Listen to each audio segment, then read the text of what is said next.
Hi everybody, this is Mark with Cooking and Crafts for Mark. I just wanted to show you my homemade wooden water fountain. The pump is 220 gallons per hour and it pumps it all the way up to the top, which lets it drip down into the second spout, the second tier, and it fills up and leaks out into the third, fourth, fifth, sixth, and then down to the seventh, and it just recycles.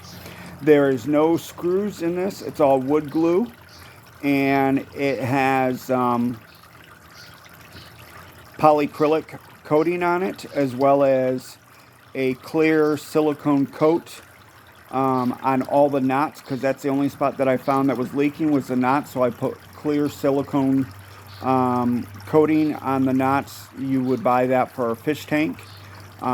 Coated all those, and you can see that it's running perfectly. It's got the tubes that run down through, and it fills up each one of the tiers. If you have any questions on how this was built, please reach out to me, and thank you for watching Cooking and Crafts for Mark. Have a good day now.